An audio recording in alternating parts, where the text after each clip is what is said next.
Dead Men Tales is brought to you by SupplyHouse.com, the easy way to order HVAC, plumbing, and electrical parts. Shop online, find a wide selection of products from industry-leading brands, and get fast delivery anywhere in the U.S. And being a pro has its perks. Apply to be a SupplyHouse.com trade master and get access to a dedicated phone line, free shipping and returns, and discounts on every order. Join the thousands of trade pros already benefiting from their free membership at supplyhouse.com/trademaster. That's supplyhouse.com/trademaster. From heatinghelp.com, it's Dead Men Tales. I'm Dan Holohan. A lesson in life learned the hard way. Never gloat over someone else's stupid mistake. Make it better if you can, but don't laugh. Let it slide and do your best to make like you never saw a thing. I say this because there's a big one waiting for you down the road, my friend. And when you slam into it, you're going to need all the understanding you could find. Years ago, my wife of 1 week, the lovely Marianne, and I woke to the sweet silence of our first apartment. She offered to make the coffee. Most everything was still in boxes, including the new electric percolator someone had given her at the shower. She opened it, tossed the directions in the garbage, and filled the pot with coffee and water. She carried it to the gas range, placed it on the back burner, and turned it on high. This didn't seem quite right to me, so I asked her if she knew what she was doing. Her folks had an electric stove. She smiled and said, "Of course." Now, this particular electric percolator had a see-through glass part for the coffee and a black plastic bottom. It occurred to me that it had no business being on the back burner of a gas range turned to high. But what the hell did I know? In my house, coffee had always been Mom's job. "Isn't that an electric coffee pot, hon?" I asked. "It works both ways," she said. "Oh." Then she scurried around the apartment, reveling in things domestic, while I stared at the coffee pot. I stood there like the village idiot and watched the pot list to starboard as molten globs of black plastic dripped into the flames. "Hun," I said, "can you come here for a minute? I think you ought to see this." Another time, just a few weeks after we'd finished scraping plastic out of the burner, the lovely Marianne sat on our living room rug and hemmed the new drapes while I sat king-like, reading the paper in my new lazy boy. I remember it was very quiet. Marianne stitched slowly and deliberately. Every now and then I glanced over the top of the paper and smiled at my bride. She smiled back. An hour went by. She got up, left the room, and returned with something hidden against her thigh. I kept reading, letting a few minutes pass before I peeked over the top of the sports section to catch her using her secreted scissors to clip the drapes free of the shag carpeting. Coming dead on the heels of the great coffee pot meltdown, this was too much for me to bear. I let loose a maniacal grin from behind the newspaper. The lovely Marianne walked from the room, saying nothing. Now, I didn't know enough about life or women back then to leave well enough alone. Nope. I told everyone I met about the great coffee pot meltdown and the hemming of the shag rug. All in all, she took it pretty well. It became, after a few years of telling and retelling, a better and better story, part of the Holohan family folklore. I'd bring it up to new friends as our lives cycle through phases of new neighbors and new neighborhoods. Every time I told the story, it grew a few more details, finally making the subtle leap from bent truth to legend. And all the while, I was sculpting my tale, weaving in more and more fabricated detail. The lovely Marianne smiled sweetly and said nothing. She was waiting. Years passed. One day, I decided to do some concrete work in the backyard. It was just a small project, nothing I hadn't tackled before. I went to the lumberyard to get 3 80-pound bags of sand mix. The price was higher than it was at the discount store, but I wouldn't have to lug the stuff to my car a quarter-mile away. I went to the counter and ordered the cement, paid for it, and went back out to see the yard man, who pointed me toward a pile of brown sacks. Once home, I grappled the 3 bags into the backyard, got myself a bucket and a hose, and started mixing with great enthusiasm. I troweled, smoothed, and leaned back with satisfaction.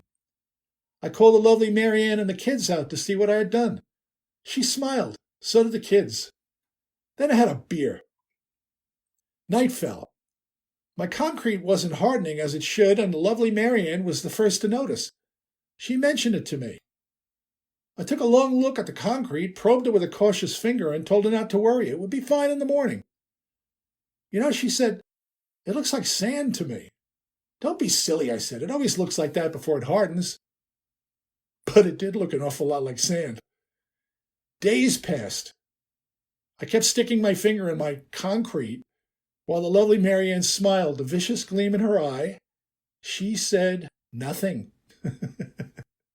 A week later, my concrete walk still had the consistency of Jones Beach.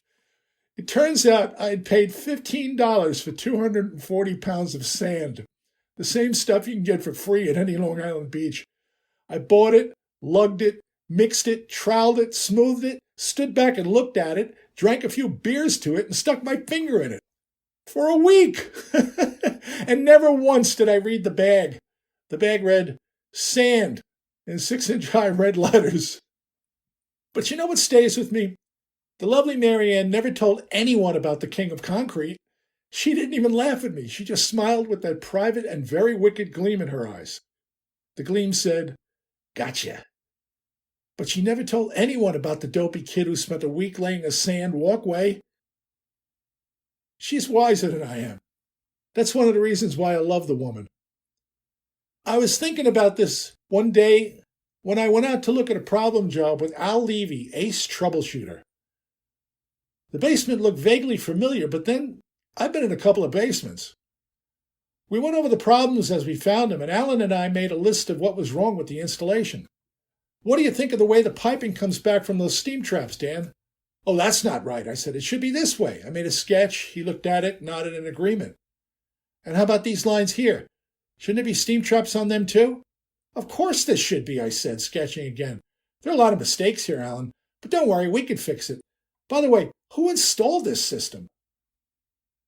I did. You did? My eyes widened.